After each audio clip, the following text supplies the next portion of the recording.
வணக்கம் ஃப்ரெண்ட்ஸ், நான் உங்கள் சிவா. தமிழ் சாஃப்ட்வேர் சேனலுக்கு உங்களை அன்புடன் வரவேற்கிறேன். இப்போ நம்ம பார்க்க போகிறது வந்து ஐஃப்ரேம்.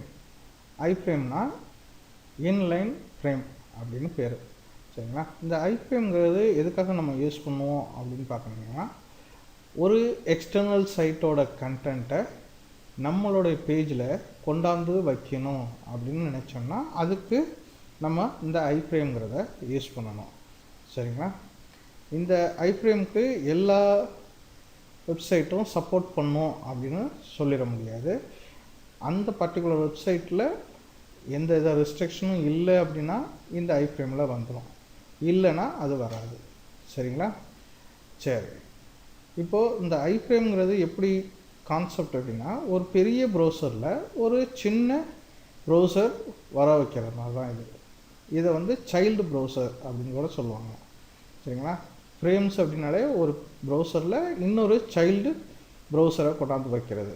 அந்த இதனால் இது வந்து நிறையா வெப்சைட் வந்து சப்போர்ட் பண்ண மாட்டாங்க. ஒரு சில வெப்சைட் ஒன்றே சப்போர்ட் பண்ணுவாங்க. சரிங்களா? இப்போது நம்மளுடைய வெப்சைட்டில் இருக்கக்கூடிய index.html நான் இந்த பேஜில் வர வைக்கிறதுக்கு ட்ரை பண்ணுறேன். index.html. சரிங்களா? ஓகே, ஸோ இப்போ இது எப்படி வருதுங்கிறத பார்ப்போம். இப்போ பேஜ் 1ல் தான் நான் போட்டிருக்கேன். கிளிக் பண்ணுறேன். இப்போ இண்டெக்ஸ் 1ல் இருக்கக்கூடிய கண்டென்ட்டு இங்கே இப்போ வந்துடுச்சு. சரிங்களா? ஓகே, இப்போ எனக்கு இது வந்து ஃபுல் வித்தில் வேணும் அப்படின்னா வித் 100% அப்படின்னு கொடுத்துக்கலாம். சரிங்களா? டிஃபால்ட்டாக இந்த ஐஃப்ரேமோட வித்து வந்து 300 பிக்சல், அதோட ஹைட்டு வந்து 150 பிக்சல் அப்படிங்கிறது டிஃபால்ட்டு. சரிங்களா?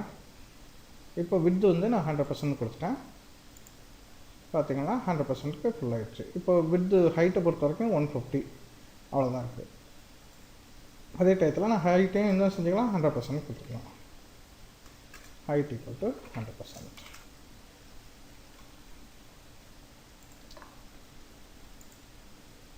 சரிங்களா? இப்போ பார்த்தீங்கன்னா இதுதான் மெயின் ப்ரௌசரோட ஸ்க்ரால் பார், அதுக்குள்ளே சைல்டு ப்ரௌசரோட ஸ்க்ரால் பார். சரிங்களா? இது தான் சொன்னது, ப்ரௌசருக்குள்ளே இன்னொரு ப்ரௌசர் வர மாதிரி. அப்போ இது வந்து சைல்டு ப்ரௌசர், இது வந்து பேரண்ட் ப்ரௌசர் அப்படிங்கிற ஐடென்டிஃபிகேஷன் இதுக்கு தெரியும். சரிங்களா? ஓகே, சரி, இப்போ வந்து இந்த ஐஃப்ரேமை யூஸ் பண்ணி நான் ஒரு எக்ஸ்டர்னல் சைட்டை டிஸ்பிளே பண்ண போகிறேன். நான் இப்போ இந்த வித் அண்ட் ஹைட்டு இதில் செட் பண்ணல, ஏன்னா சின்னதாக இருந்தாலும் பரவாயில்ல.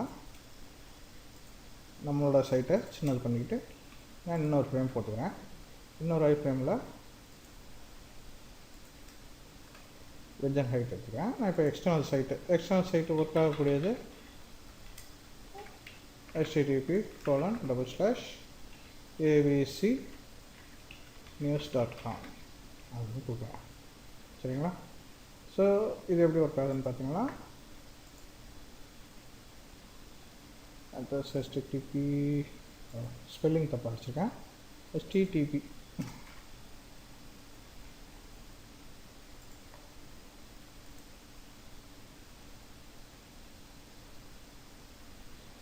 இதை தான் சொல்ல வந்தேன்.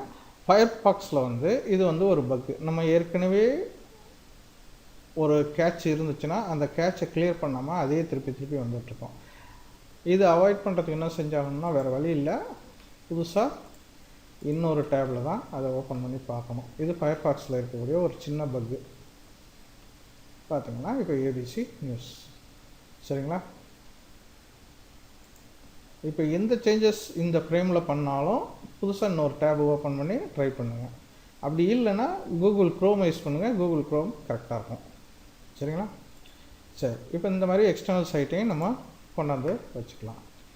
இப்போ எனக்கு வந்து இந்த ஐஃப்ரேமை யூஸ் பண்ணி என்னுடைய யூடியூப் வீடியோவை கொண்டாந்து இங்கே ப்ளே பண்ண வைக்க முடியும். சரிங்களா? அது வந்து எப்படி பண்ணுறது அப்படின்னு பார்ப்போம். இப்போது நான் வந்து என்னோடய யூடியூப் சேனலுக்கு போய்க்கிறேன். இதுதான் நம்ம யூடியூப் சேனலை. ஓகேங்களா? இந்த யூடியூப் சேனலில் ஏதோ ஒரு வீடியோவை நான் எடுக்கிறேன். போடணும் அப்படின்னு நினைக்கிறேன்.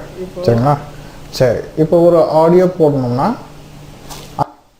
இப்போது இங்கே இருக்கக்கூடிய ஷேரில் எம்பர்டு அப்படின்னு சொல்லிட்டு ஒரு கமெண்ட் இருக்கும். இந்த ஷேரில் இந்த எம்பர்டுங்கிறத கிளிக் பண்ணிங்கன்னா சில கோடு இங்கே வரும். இந்த கோடை அப்படியே காப்பி பண்ணிக்கோங்க. காப்பி பண்ணிக்கிட்டு நம்மளுடைய கோடிங்கில் கொண்டாந்து போட்டுருவோம். சரிங்களா?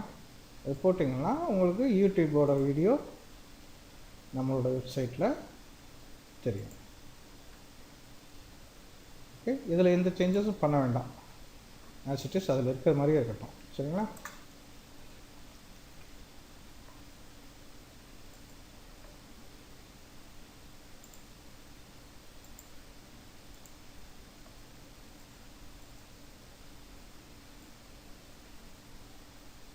இப்போ பார்த்தீங்கன்னா இந்த வந்துட்டு நம்மளோட யூடியூப் மீடியா நம்ம எடுத்தது மீடியாங்கிறது தான் எடுத்தோம். அந்த மீடியாவோட யூடியூப். சரிங்களா? ஸோ இந்த மாதிரி நம்ம எக்ஸ்டர்னல் சைட்டை நம்ம ஐஃப்ரேமில் கொண்டாந்து வைக்கிறதுக்கோ இல்லை யூடியூபோட வீடியோ இந்த மாதிரி கொண்டாந்து வைக்கிறதுக்கோ இது எல்லாத்துக்கும் நம்ம எதை யூஸ் பண்ணிக்கலாம்? ஐஃப்ரேம் யூஸ் பண்ணிக்கலாம். சரிங்களா? ஓகே, இப்போ நெக்ஸ்ட்டு நம்ம வந்து இன்னொரு டேக் ஒன்று பார்த்துருவோம். இப்போ இந்த ஐஃப்ரேமை நான் கமெண்ட் பண்ணிக்கிறேன், ஏன்னா ரொம்ப கொஞ்சம் கஷ்டம் தெரியும். இல்லைனா இதோட டாப்லேயே போட்டுப்போம். ஓகே, இதோட டாப்பில் வந்து டீட்டெயில் அப்படின்னு சொல்லிட்டு ஒரு டேக் இருக்குது. சரிங்களா? இந்த டீட்டெயில் டேக்குங்கிறது எப்படி ஒர்க் ஆகும் அப்படின்னா, ஒரு பட்டன் மாதிரி இருக்கும். அதை கிளிக் பண்ணிங்கன்னா கண்டென்ட் வந்து எக்ஸ்பேண்ட் ஆகும், திருப்பி சுருங்கிக்கிறோம். அந்த மாதிரி பண்ணுறதுக்கு நம்ம இதை யூஸ் பண்ணிக்கலாம். அதாவது அவுட்புட் பார்த்தீங்கன்னா உங்களுக்கு டிஃப்ரென்ஸ் தெரியும். சிங்க் அண்ட் எக்ஸ்பேண்ட் அப்படிங்கிற மாதிரி வரும். திஸ் இஸ் மை டைட்டில், ஏதோ ஒரு டைட்டில் மாதிரி கொடுத்துட்டு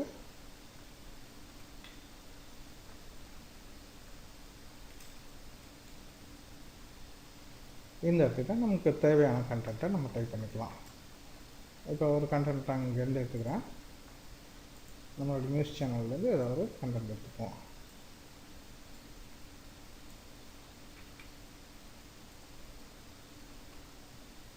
ஓகே, ஸோ இந்த மாதிரி ஏதோ கண்டென்ட் போட்டேன். இப்போது ரீஃப்ரெஷ் பண்ணுவோம். பார்த்தீங்கன்னா திஸ் இஸ் மை டைட்டில் அப்படிங்கிறது சம்மதி இருக்குது. இந்த இடத்துல ஒரு ஆரோ மார்க் இருக்கா, இதை கிளிக் பண்ணோம்னா நமக்கு அதோட டீட்டெயில் காட்டும். சரிங்களா?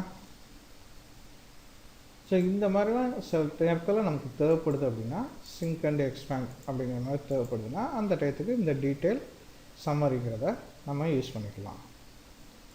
சரிங்களா? ஓகே, அதே மாதிரி ப்ரீ அப்படின்னு ஒரு டேக் இருக்குது. சரிங்களா? இந்த ப்ரீ அப்படிங்கிற டேக் என்னென்னா, நம்ம இங்கே கண்டென்ட்டில் எப்படி டைப் பண்ணுறோமோ அதே ஃபார்மேட்டுக்கு அப்படியே டிஸ்பிளே ஆகும். எக்ஸாம்பிளுக்கு வந்து இப்போ நான் வந்து இந்த ப்ரீ டேக் கொடுத்துருக்கேன். இதே கண்டென்ட்டை எடுத்துக்கிறேன். இந்த கண்டென்ட்டை எடுத்துக்கிட்டு நான் இந்த இடத்துல பிஏ எடுத்துடுறேன். எடுத்துகிட்டு நான் சில கண்டென்ட்டை போடுறேன். 4 லைன் இந்த மாதிரிலாம் கொடுத்து இந்த மாதிரி கொடுத்து பண்ணிடுறேன். இந்த மாதிரி சில ஸ்பேஸ் எல்லாம் கொடுத்து பண்ணுறேன். ஓகேங்களா? இப்போ இந்த ப்ரீ டேக் அப்படின்னா என்ன மீனிங்னா, ப்ரீ ஃபார்மேட்டட் டேக் அப்படின்னு அர்த்தம். அதாவது இந்த ப்ரீ டேக்குக்குள்ளே இருக்கக்கூடிய கண்டென்ட்டு நான் ஏற்கனவே ஃபார்மேட் பண்ணிட்டேன், ப்ரௌசர் நீ அதை ஃபார்மேட் பண்ணாத அப்படின்னு சொல்கிறதுக்காகத்தான் இந்த ப்ரீ அப்படின்னு சொல்கிறது. புரிஞ்சுக்கோங்க. சரிங்களா? அதாவது ப்ரௌசரை வந்து நான் இது ஏற்கனவே ஃபார்மேட் பண்ணி வச்சுருக்கேன், நீ எதுவும் டிஸ்டர்ப் பண்ணாத அப்படின்னு ப்ரௌசருக்கு நம்ம ஐடென்டிஃபிகேஷன் கொடுக்கறதுக்காகத்தான் இந்த ப்ரீ டேக்கை நம்ம யூஸ் பண்ணணும். சரிங்களா? ஓகே, நான் ஏற்கனவே ப்ரௌசரை என்ன செஞ்சோம் கொடுத்ததுனால இப்போ பார்த்தீங்கன்னா நான் எப்படி டைப் பண்ணனோ அதே ஃபார்மேட்டுக்கு இப்போ வந்துடும். முன்னாடி ஸ்பேஸ் இருந்துச்சுன்னா அதே ஸ்பேஸு எல்லாமே அப்படியே வந்துடும். சரிங்களா? முன்னாடி நான் ஸ்பேஸ் விட்டுருக்கேன், அந்த ஸ்பேஸோடு சேர்த்து அப்படியே வந்துடும். சரிங்களா? இங்கே இருக்கக்கூடிய ஸ்பேஸும் எல்லாமே. ஆனால் இதோட கண்டென்ட் ஒன்று நார்மலாக தெரியக்கூடிய ஃபாண்ட்டுக்கும் இதுக்கும் டிஃப்ரென்ஸ் தெரியும். ஏன்னா இது வந்து ப்ரீ ஃபார்மேட்டட் டெக்ஸ்ட் அப்படின்னு ஐடென்டிஃபிகேஷன் காட்டுறதுக்காக இது டிஃப்ரென்ஸ் தெரியும். சரிங்களா? ஸோ இந்த மாதிரி நம்ம ப்ரீ டேக் அப்படிங்கிறத நம்ம யூஸ் பண்ணிக்கலாம். சரிங்களா? ஓகே, நெக்ஸ்ட் வந்து ஹெட்டருக்குள்ளே இன்னும் வேறு என்னெல்லாம் நம்ம யூஸ் பண்ணலாம் அப்படிங்கிறத பார்ப்போம். சரிங்களா? இப்போ இந்த ஹெட்டிங் போடுறதுல நம்ம இது வரைக்கும் டைட்டில் அண்ட் மெட்டா மட்டும்தான் பார்த்தோம். இப்போ எனக்கு வந்து ஒரு எக்ஸ்டர்னல் சிஎஸ்எஸ் ஃபைல், நான் ஒரு சிஎஸ்எஸ் ஃபைல் எழுதியிருக்கேன். அந்த சிஎஸ்எஸ் ஃபைலை எனக்கு இந்த HTML பேஜுக்கு கொண்டு வரணும் அப்படின்னு நினைக்கிறேன். சரிங்களா? ஸோ அதுக்கு வந்து நம்ம யூஸ் பண்ண வேண்டிய கமாண்ட் வந்து லிங்க். சரிங்களா? லிங்க்குங்கிற கமாண்டை யூஸ் பண்ணி நம்ம எக்ஸ்டர்னல் சிஎஸ்எஸ்ஸை கொண்டு வந்துக்கலாம். Link list equal to style sheet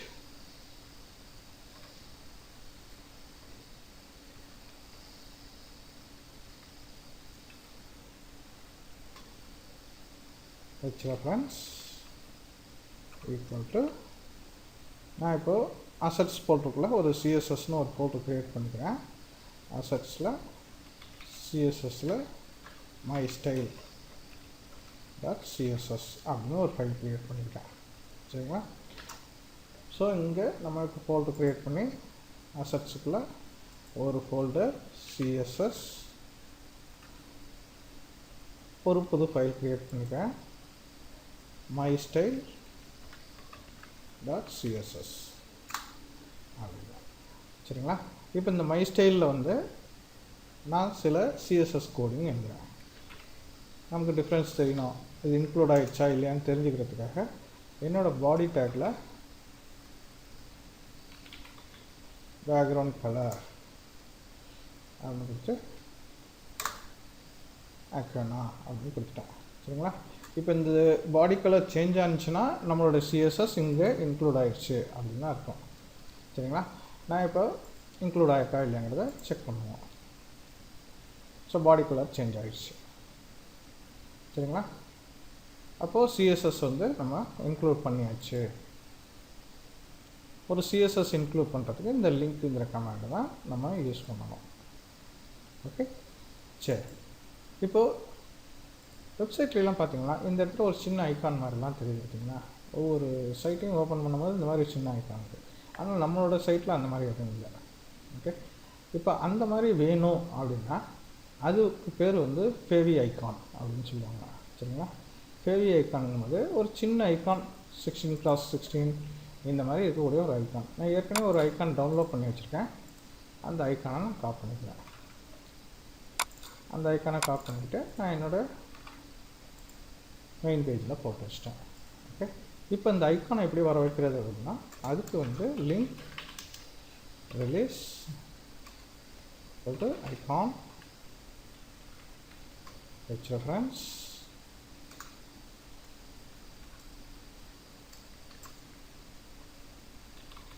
ஃபேவி icon PNG. சரிங்களா? இப்படி கொடுத்துட்டோம்னா நமக்கு பார்த்தீங்களா ஐக்கான் வந்துருச்சா? ஓகே, ஸோ இந்த மாதிரி நம்ம லிங்க்குங்கிற கமாண்டை யூஸ் பண்ணி நம்ம எக்ஸ்டர்னல் சிஎஸ்எஸ்ஸை கொண்டு வந்துக்கலாம். அதே மாதிரி ஐக்கான் போடுறதுனாலும் போட்டுக்கலாம். ஓகே, இப்போது எனக்கு அதே மாதிரி ஜாவாஸ்கிரிப்ட் ஃபைல் கொண்டு வரணும் அப்படின்னு நினைக்கிறேன். ஸோ ஒரு ஜாவாஸ்கிரிப்ட் ஃபைல் நான் கொண்டு வரணும் அப்படின்னா அதுக்கு உள்ள கமாண்ட் வந்து ஸ்கிரிப்ட். இந்த ஸ்கிரிப்டுங்கிறது ஏற்கனவே பார்த்துருக்கோம். எக்ஸ்டர்னல் ஃபைலுக்கும் அதே தான் கொண்டு வர்றது. ஸ்கிரிப்ட் சோர்ஸ் ஈக்குவல் டு அசட்ஸில் இருக்கக்கூடிய ஜேஎஸில் மை ஜேஎஸ் டாட் ஜேஎஸ் அப்படிங்கிற ஒரு ஃபைலை கொண்டு வா அப்படின்னு சொல்லிட்டேன். சரிங்களா? இப்போது நான் ஒரு ஜேஎஸ் ஃபோல்டர் க்ரியேட் பண்ணுறேன். என்னோடய அசெட்டுக்குள்ளே ஒரு ஜேஎஸ் ஃபோல்டர் க்ரியேட் பண்ணிவிட்டேன். மை.js அப்படின்னு சொல்லிட்டு ஒரு ஃபைலும் க்ரியேட் பண்ணிட்டேன். சரிங்களா? இப்போது இந்த ஜேஎஸ் ஃபைல் இன்க்ளூட் ஆகிடுச்சா இல்லையாங்கிறத கண்டுபிடிக்கிறதுக்காக நான் ஒரு அலர்ட் மெசேஜ் போடுறோம்.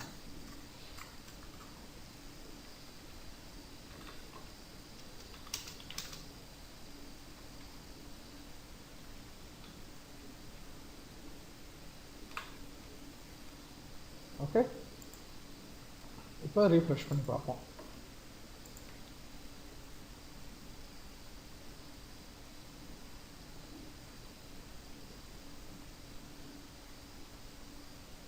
அலர்ட் பண்ணலை, ஏதாவது தப்பு பண்ணிக்கணும்னு பார்ப்போம்.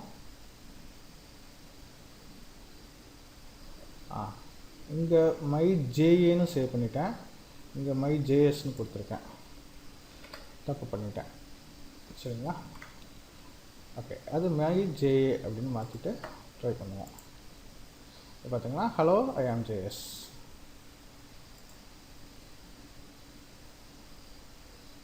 இப்போ பார்த்தீங்கன்னா பேஜ் டிஸ்பிளே ஆகிறதுக்கு முன்னாடியே நமக்கு என்ன செஞ்சுருக்கு, அந்த அலர்ட் மெசேஜ் வந்துச்சு.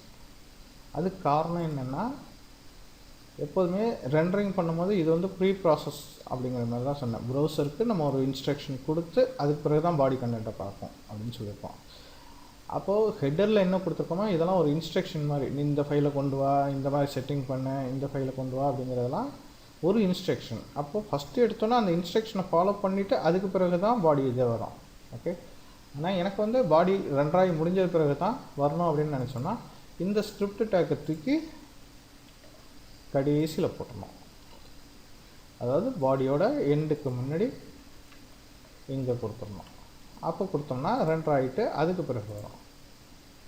பார்த்தீங்களா, டிஸ்பிளே ஆகிடுச்சு, அதுக்கு உடனே HTML டிஸ்பிளே ஆகும். ஓகே, ஜாவாஸ்கிரிப்ட் அலர்ட் ஆகிடுச்சு.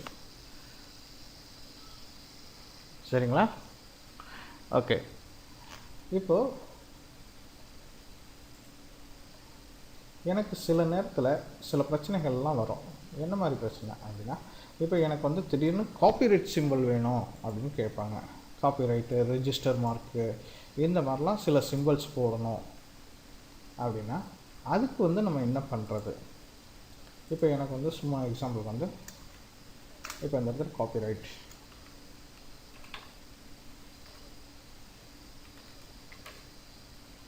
காப்பிரைட்டுக்கு முன்னாடி என்ன செய்யணும், சீனு போட்டு ஒரு ரவுண்ட் சிம்பிள் நமக்கு வந்து தெரியணும்.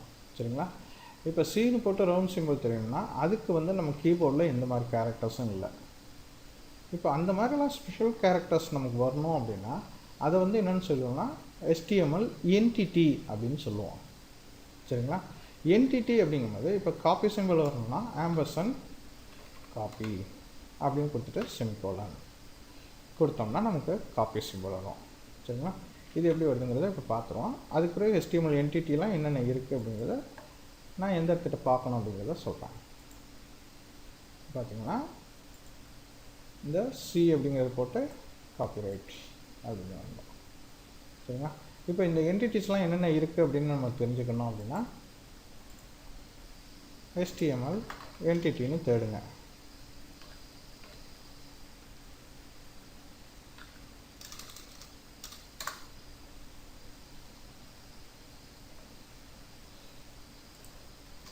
லிஸ்ட்னே போடுவோம், எல்லாமே வரும். அப்போ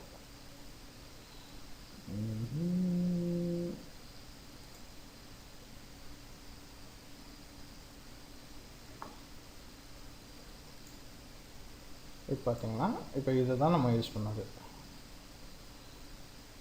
என்டிட்டி நம்பர், நேம் அப்படின்னு சொல்ல இந்த இப்போ நேமை தான் நம்ம யூஸ் பண்ணோம். இந்த மாதிரி நிறைய இருக்கும்.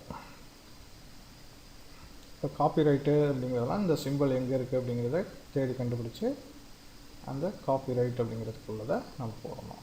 பார்த்தீங்களா, இந்த இருக்குது காப்பி. சரிங்களா?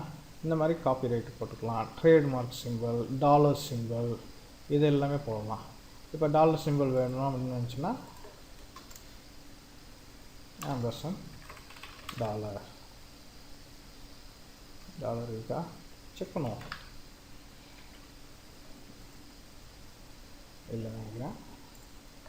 டாலர் சிம்பிள் இங்கே எதாவது இருக்கா? பவுண்ட் சிம்பிள் இருக்குது. பவுண்டுக்கு பவுண்டுன்னு கொடுத்துக்கலாம். ஓகே,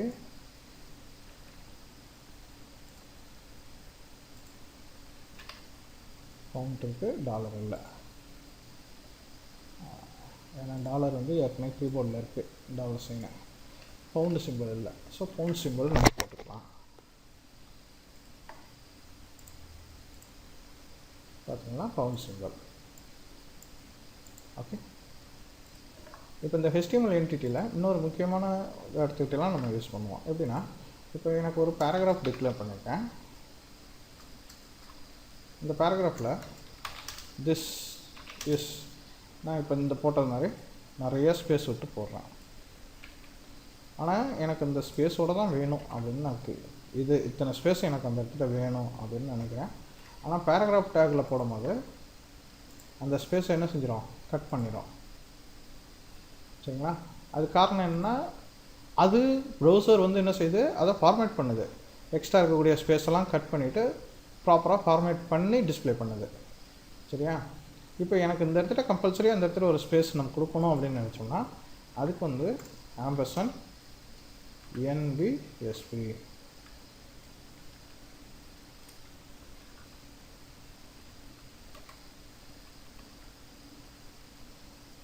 இந்த மாதிரி நம்ம எத்தனை ஸ்பேஸ் வேணும்னு நினைக்கிறோமோ அத்தனை NBSP கொடுக்கணும். கொடுத்தோம்னா இந்த மாதிரி வரும். சரிங்களா?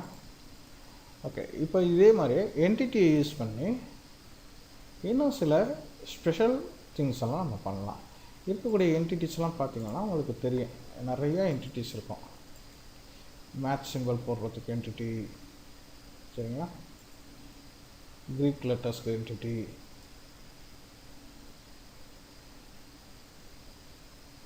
நம்ம பாருங்கள் இத்தனை சிம்பிள்ஸ், எல்லா சிம்பிள்ஸும் நமக்கு போடுறதுக்கு நம்ம யூஸ் பண்ணிக்கலாம். சரிங்களா? ஸோ என்டிட்டிஸ் பொறுத்த வரைக்கும் இந்த மாதிரி நம்ம எது வேணாலும் யூஸ் பண்ணிக்கலாம். இதே என்டிட்டியை யூஸ் பண்ணி நம்ம இன்னொரு ஸ்பெஷல், அதாவது எமோஜி, அது கூட நம்ம போடலாம். சரிங்களா?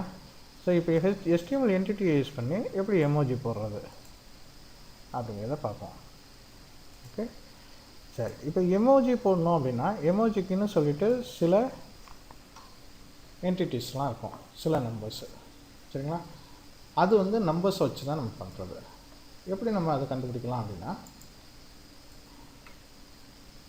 யூனிகோட் எமோஜி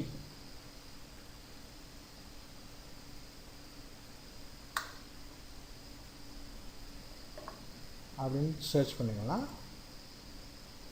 இப்போது இதுதான் எமோஜியோட சிம்பிள். நமக்கு என்ன சிம்பிள் வேணும்னு நினைக்கிறோமோ அந்த சிம்பிளை நம்ம யூஸ் பண்ணிக்கலாம். சரிங்களா?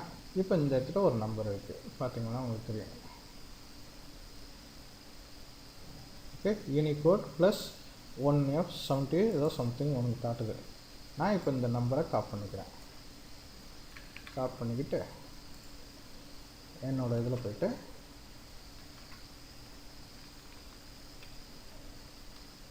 ஆம்பர்சன் ஹேஷ்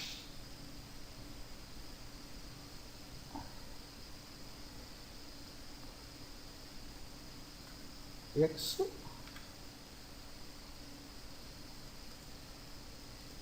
தானே செக் பண்ணுவோம். எக்ஸா 0x அங்கே 0x. ஓகே, இந்த எமோஜி வந்துருச்சு. சரிங்களா? இந்த மாதிரி நமக்கு தேவைப்படக்கூடிய எமோஜிஸை நம்ம தேடி கண்டுபிடிச்சி எடுத்துக்கலாம். ஓகே, இதே மாதிரி எனக்கு தமிழில் போடக்கூடிய ஒரு கேரக்டர்ஸ் வேணும், எனக்கு தமிழில் அப்படின்னு போடணும், இல்லை ஏதோ ஒரு கேரக்டர் வேணும் அப்படின்னாலும் அதுவும் நம்ம தேடி கண்டுபிடிச்சோன்னா இந்த மாதிரி இதை வச்சு கண்டுபிடிக்கலாம். அது வந்து யூனிகோடில் யூனிகோட் தமிழ்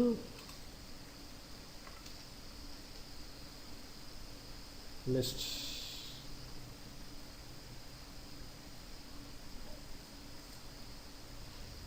அப்படின்னு சர்ச் பண்ணோன்னா இப்போ யூனிகோடு இது ஸ்டார்ட் பண்ணுறது எங்கேருந்து ஸ்டார்ட் ஆகுது?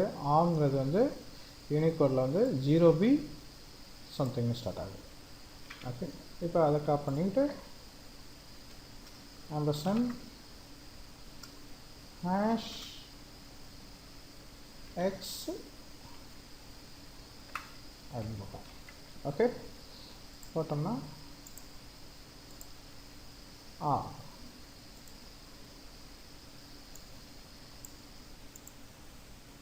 சரிங்களா.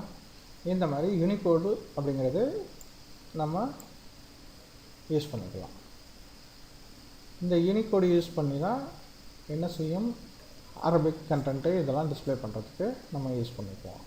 இப்போ நம்ம இந்த யூனிகோடு ஏன் எப்படி சப்போர்ட் பண்ணுதுன்னா, நம்ம இங்கே மேலே வந்து UTF-8ன்னு கொடுத்துருக்கோம். இதனால தான் இந்த யூனிகோடெலாம் சப்போர்ட் பண்ணுது.